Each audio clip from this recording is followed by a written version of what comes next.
বন্ধুরা, সম্পূর্ণ পর্ব দেখতে চ্যানেলটি সাবস্ক্রাইব করুন। শ্রীতমার মুখে আয়ুষকে বিয়ে করার সিদ্ধান্ত ঘোষণার পর গাঙ্গুলি হাউসের পরিবেশ যেন মুহূর্তে বদলে যায়। চারদিকে সাজসজ্জা থাকলেও ভেতরের বাতাস ভারী হয়ে উঠেছে। রাজশেখর গাঙ্গুলির মুখে তখনও অসুস্থতার ছাপ, কিন্তু চোখে স্পষ্ট অস্থিরতা। তিনি বিছানা থেকে আধা উঠে শ্রীতমার দিকে তাকিয়ে কাঁপা গলায় বলেন, শ্রীতমা, তুমি ভুল পথে হাঁটছ। শ্রীতমা শান্ত কিন্তু দৃঢ় গলায় জবাব দেয়, কাকা, আমি জানি আমি কি করছি। ইন্দ্রাণী গাঙ্গুলি আমাকে নিজের হাতে এই বাড়ির বড় বউ হিসেবে গড়ে তুলতে চেয়েছেন। আমি সেই বিশ্বাস ভাঙতে পারি না। এই কথায় রাজশেখর দীর্ঘশ্বাস ফেলে বলেন, বিশ্বাস আর চাপ এক জিনিস না শ্রীতমা। তুমি যেটাকে স্বপ্ন ভাবছ সেটা একদিন তোমার দুঃস্বপ্ন হয়ে দাঁড়াবে। ঠিক সেই সময় ঘরে প্রবেশ করে ঈশান আর অনুশ্রী। ঈশান তীক্ষ্ণ চোখে শ্রীতমার দিকে তাকিয়ে বলে, তুমি কি সত্যি ভাবছ আয়ুষ তোমাকে মেনে নেবে? তুমি যেটা দাঁড় করাতে চাইছো সেটা জোর করে তৈরি সম্পর্ক। শ্রীতমা হেসে বলে, জোর করে নয় ঈশান, আমি শুধু সময়ের সুযোগ নিচ্ছি। কুসুম নিজেই এখন দুর্বল অবস্থায়, আয়ুষও মানসিকভাবে ভেঙে আছে। এই সুযোগটাই আমি কাজে লাগাবো। এই কথায় অনুশ্রী রেগে গিয়ে বলে, তুমি একটা পরিবারের ভাঙনকে সুযোগ বলছো? শ্রীতমা ঠান্ডা গলায় জবাব দেয়, ভাঙন না হলে নতুন কিছু তৈরি হয় না। অন্যদিকে গাঙ্গুলি হাউসের বাইরে দাঁড়িয়ে কুসুম সবকিছু শুনে ফেলে। তার চোখে জল নেই, আছে গভীর শূন্যতা। আয়ুষের নামটা তার বুকের ভেতর যেন বারবার ধাক্কা দিচ্ছে, কিন্তু সে আর ভিতরে যেতে চায় না। ঠিক সেই মুহূর্তে আয়ুষ হঠাৎ ঘরের বাইরে আসে। কুসুমকে দেখে সে থমকে যায়। দুজনের চোখে চোখ পড়তেই চারপাশের শব্দ যেন থেমে যায়। আয়ুষ কাঁপা গলায় বলে, কুসুম, তুমি চলে যাচ্ছ? কুসুম শান্তভাবে বলে, আমি আর এখানে থেকে কি করব আয়ুষ? আয়ুষ এক পা এগিয়ে এসে বলে, আমি জানি সবকিছু জটিল হয়ে গেছে, কিন্তু আমি চাই তুমি থাকো। কুসুম হালকা হেসে বলে, থাকার জায়গা তখনই থাকে আয়ুষ, যখন সম্পর্কটা একতরফা না হয়। এই কথায় আয়ুষ চুপ হয়ে যায়। ঘরের ভেতর থেকে শ্রীতমা এই দৃশ্য দেখে ফেলে। তার চোখে ঈর্ষা আর রাগ একসাথে জ্বলে ওঠে।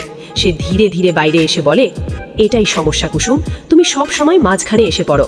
কুসুম ঘুরে দাঁড়িয়ে শান্ত গলায় বলে, আমি কোথাও আসিনি শ্রীতমা, সত্যিটাই আমাকে এখানে টেনে এনেছে।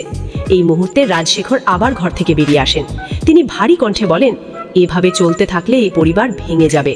শ্রীতমা তীক্ষ্ণ গলায় বলে, না কাকা, এই পরিবারকে আমি একসাথে রাখবো, আর আয়ুষকে আমি বিয়ে করবই। ঠিক তখনই ইন্দ্রাণী গাঙ্গুলি সেখানে উপস্থিত হন। তার উপস্থিতিতেই সবাই চুপ হয়ে যায়। তিনি শ্রীতমার দিকে তাকিয়ে ধীরে ধীরে বলেন, তুমি কি নিশ্চিত শ্রীতমা? শ্রীতমা মাথা তুলে বলে, হ্যাঁ আন্টি, আমি নিশ্চিত। ইন্দ্রাণী এক মুহূর্ত চুপ থেকে বলেন, তাহলে একটা কথা মনে রেখো, এই বাড়িতে জোর করে কিছু হয় না, ভাগ্য নিজেই সিদ্ধান্ত নেয়। এই কথায় পরিবেশ আরো ভারী হয়ে যায়।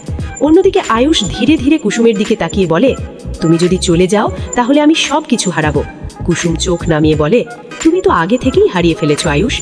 এই কথার সাথে সাথে কুসুম ধীরে ধীরে সেখান থেকে চলে যেতে শুরু করে, আর পেছনে দাঁড়িয়ে থাকে আয়ুষ, ভাঙা, নিঃশব্দ, সিদ্ধান্তহীন। ঠিক তখনই শ্রীতমার নিচু গলায় বলে, এটাই আমার শুরু। কিন্তু কেউ জানে না এই শুরুই একদিন গাঙ্গুলি হাউসকে এমন এক ঝড়ের দিকে নিয়ে যাবে যেখান থেকে ফিরে আসা আর সম্ভব হবে না। কুসুম ধীরে ধীরে গাঙ্গুলি হাউসের গেটের বাইরে চলে যায়। তার পায়ে কোনো তাড়া নেই, কিন্তু প্রতিটি পদক্ষেপে যেন একটা করে সম্পর্ক ভেঙে পড়ছে। আয়ুষ দাঁড়িয়ে থাকে গেটের ভেতরে, বারবার ডাকতে চায়, কিন্তু মুখ দিয়ে কোনো শব্দ বের হয় না। ঠিক সেই মুহূর্তে ইন্দ্রাণী গাঙ্গুলি শক্ত গলায় বলেন, আয়ুষ, ফিরে এসো, এটা সময় নষ্ট করার জায়গা না। আয়ুষ ধীরে ধীরে ঘুরে দাঁড়ায়, কিন্তু তার চোখ এখনো দরজার বাইরে, যেখানে কুসুম অদৃশ্য হয়ে যাচ্ছে। শ্রীতমা এই দৃশ্য দেখে ভিতরে ভিতরে আরো দৃঢ় হয়ে ওঠে। সে মনে মনে বলে, এটাই সুযোগ, এখন আর কেউ আমার পথে নেই। অন্যদিকে কুসুম রাস্তায় হেঁটে হেঁটে হঠাৎ থেমে যায়। তার ফোনে একটা অচেনা নাম্বার থেকে কল আসে। সে কিছুক্ষণ তাকিয়ে কলটা ধরে।